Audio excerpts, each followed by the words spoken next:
Double dollar sign inside. That's right, Black Malone. We right here chilling, nigga. YouTube, Cool Out Sports, fool. Good look. If you, yeah, yeah. Hey, talking about man, like the food sports people. All right, thanks. Yep.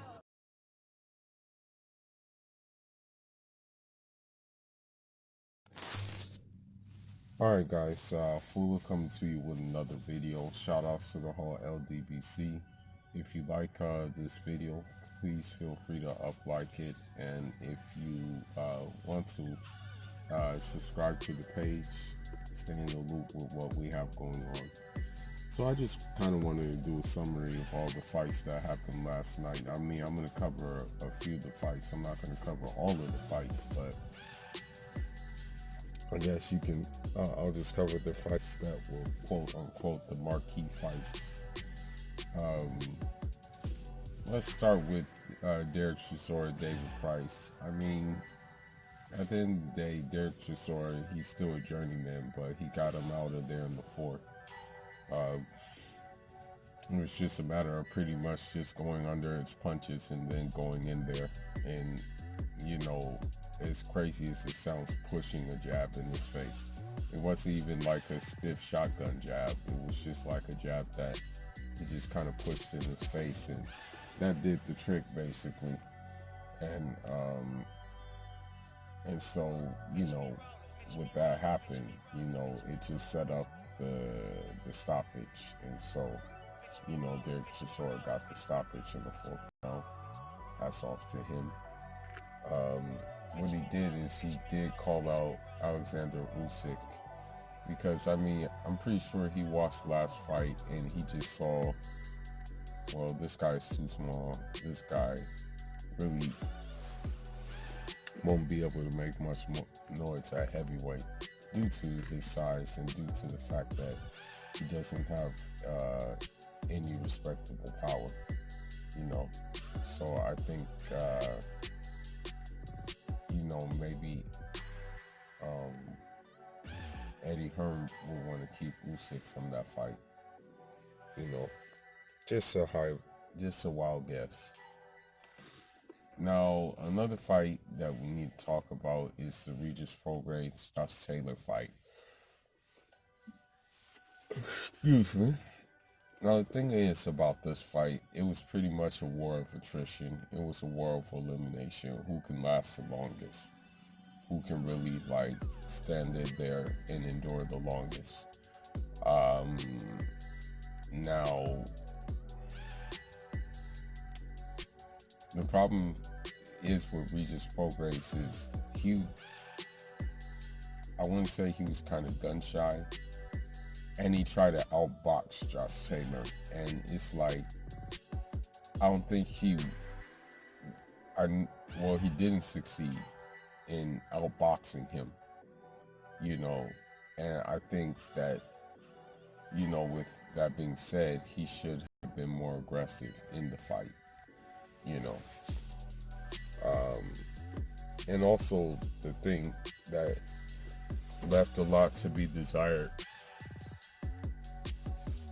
excuse me again, was the footwork. You know, the footwork wasn't really there for Regis Prograis. You know, he needed to have it better. Now, as far as Josh Taylor is concerned, you can tell that, you know, his physical advantages paid dividends for him.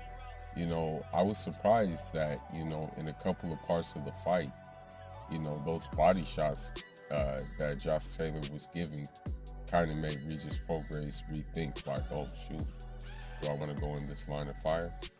You know, you can tell, you can see it physically on his face, you know. The problems mainly started with Regis Prograis not doing what he does best, you know, with trying to box excessively. And, you know, Josh Taylor just took advantage of that, you know. And, you know, Josh Taylor showed a couple of different looks, like going in on the inside and also keeping the distance with the jab And there were a couple of rounds in which Josh Taylor took off and he was on his bicycle a bit. But kudos to him, hats off to him for being the unified guy at junior welterweight and also getting that Ali trophy and winning it. What I will say though is that I guess it could have been from a headbutt or it could have been from a punch. That Josh Taylor's eye looked crazy. It honestly looked like a blueberry muffin. You know how swelled up it was, but he got the job done. You know, kudos to him. Another fight is Robert Easter Jr. versus Granados, Adrian Granados. The thing is, Robert Easter, I mean, he tries to box, but, you know, I guess he is not really used to boxing at all. He won the fight, you know, it was a unanimous decision.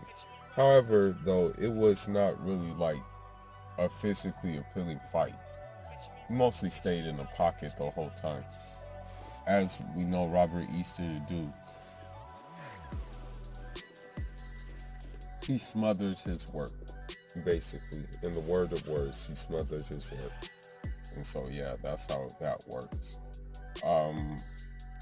He decisioned him, got the win. Now,